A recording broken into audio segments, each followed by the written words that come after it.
o adorado não é citado, é uma música subjetiva. Cadê a adoração? Verdade. Como que é adoração se o adorado não é citado? A Bíblia diz que é pelo nome de Jesus que Deus é adorado, pela confissão do nome. Então por que não pode levar minha esposa? Para não ferir a igreja, nisso eu disse, eu não viajo de avião, eu compro meu carro. Comprei o Voyage, parcelado um monte de vezes, não coloquei o adesivo, né? Foi Deus que me deu. 100 parcelas de 1.500. E cheguei a andar 2, 3 dias viajando para levar a Luana. E enquanto eu dirigia, ela ia lendo a Bíblia para mim. Ela ia lendo e eu dizia, marca, anota isso. E ela ia lendo.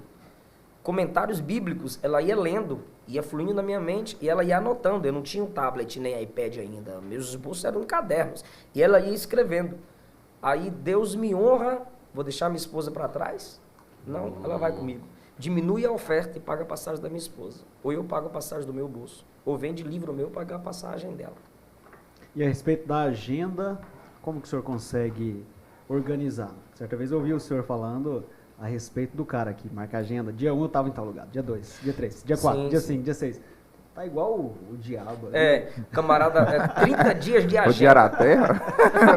Da onde vem rodear a terra? Fala pra gente aí. O cara tem 30 dias de agenda. Pastor Sérgio, o cara tem 30 dias de agenda. Tá preparado para pregar na sua igreja? Não. Ele não ceia. É verdade. Ele não senta para escutar ninguém, ele não tem um pastor, ele não tem um referencial geográfico, se você não sabe onde ele congrega, ele não tem um referencial pastoral, quem é o pastor dele. Se você tem 30 dias de agenda, ele vai ter mensagem para cada igreja, para cada público.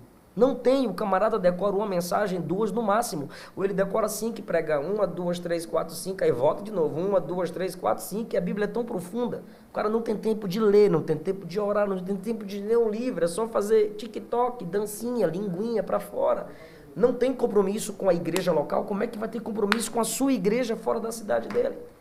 Todo ministro de Deus, pastor, ele começa com um compromisso local. Josué ia e voltava, Davi ia e voltava. Quem discerniu a chamada de Josué foi o povo. O povo olhou para Josué e disse assim, se Deus for contigo, como foi com Moisés, seremos contigo. Quem discerniu a chamada de Samuel? Eli, vai, deita-se. Entendeu Eli que o Senhor chamava Samuel? Deita, se te chamar de novo dirás, fala que teu servo ouve. Como que começa o desenvolvimento da história de José? Servindo o seu pai, vai ver como são seus irmãos. Como começa a história de Davi? Vai ver como estão seus irmãos na guerra. Atos 13, Paulo, Barnabé e os outros serviam a igreja. Esses 2 foram enviados. Então você não pode ser uma bênção para o mundo se você não é uma bênção para a sua igreja. Sua igreja não te conhece, sua igreja não te ouve. Aí você sai postando agendas abertas. E quem anda postando agendas abertas atrás de agenda para sair de sua igreja é porque nunca fechou a porta do quarto para depender de Deus, para que abra as portas para a sua vida, ou nem a sua igreja te escuta e você quer que as outras te escutem. Então é uns caras que dependem de pagar o anúncio na internet para divulgar 3 minutos do seu vídeo cortado, que foi o único momento que prestou da mensagem dele, para ver se faz a agenda fora. Mas seu pastor está sofrendo e você não o ajuda. Sua igreja está sofrendo e você não é uma bênção para ela. Então você não pode ser uma bênção para o mundo se na sua igreja você não consegue ser uma bênção. Você não pode ministrar a outros se na sua igreja você não é ministrado. A esse tipo de gente que pega o microfone e começa a falar as agendas. Ontem eu estava em tal lugar, engrossa a voz, né? Já começa a hipocrisia, que a voz dele não é aquela. Ontem eu estava em tal lugar, amanhã eu vou estar em tal lugar. A igreja não quer saber disso. Você não é Satanás para dizer de onde veio. Tá passeando a terra. Prega a palavra. Samaria, Judéia e confins da terra, é isso, né? Samaria, Judéia e confins da terra. É isso. Eu tô cheio de perguntas aqui na cabeça. Eita. Ah, meu Deus. Esse cara aí. Pastor, enquanto o pastor Marcos vai ali formulando ali as palavras, né, que tá, né, tropeçando uma na outra ali, vamos entrar num ponto aqui.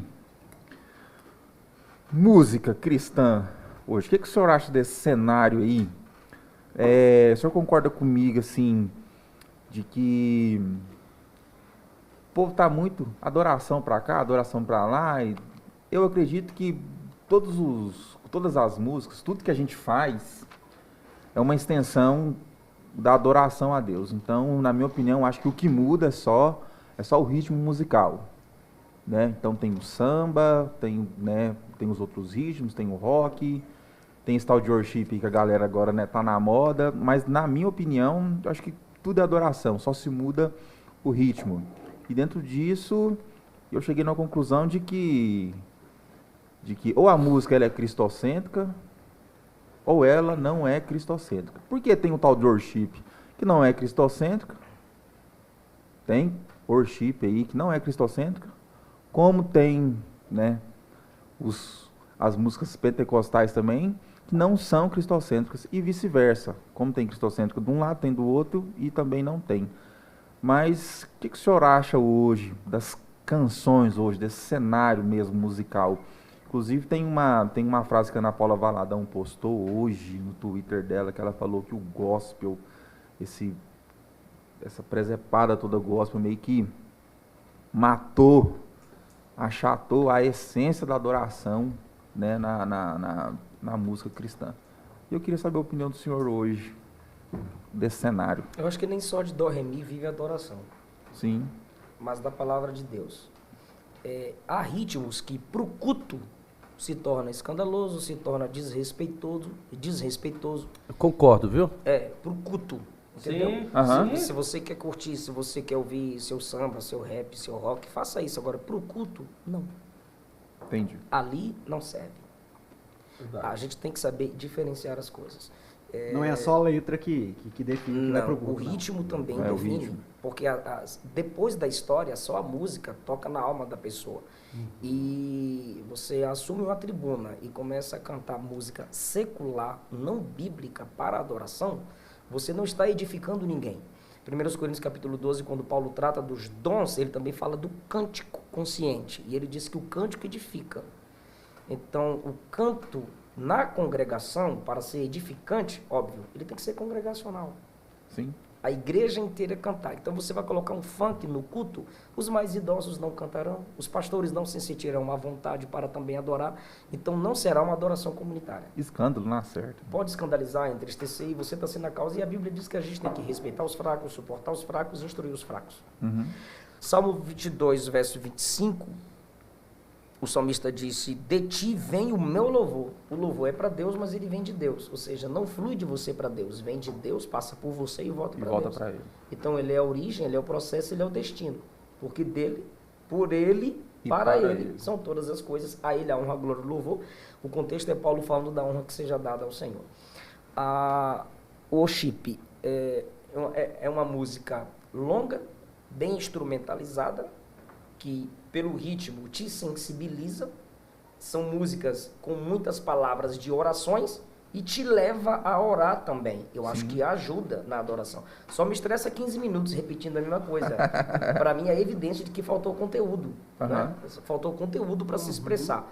Sim. Então, se veio de Deus, vai edificar a igreja e vai voltar para Deus e não escandalizar a igreja. Isso pode ser chamado de adoração. João capítulo 4 diz que a adoração é em espírito e em verdade. O que é adoração em espírito? É aquilo que nasce pela ação do Espírito Santo em nosso espírito. E em verdade, pode ser duas coisas. Em verdade, baseado na verdade da palavra, e na verdade da sua vida. Você não cantando aquilo que você não vive. Ou você expressando a Deus aquilo que você quer viver. Assim começa a adoração. A música, ela é santificada pelo louvor. Então, se eu tenho uma música e nessa música Deus não é louvado, ela não é adoração. Eu posso chamar Jesus de você dentro de um culto com uma guitarra, bateria e aquela coisa melosa.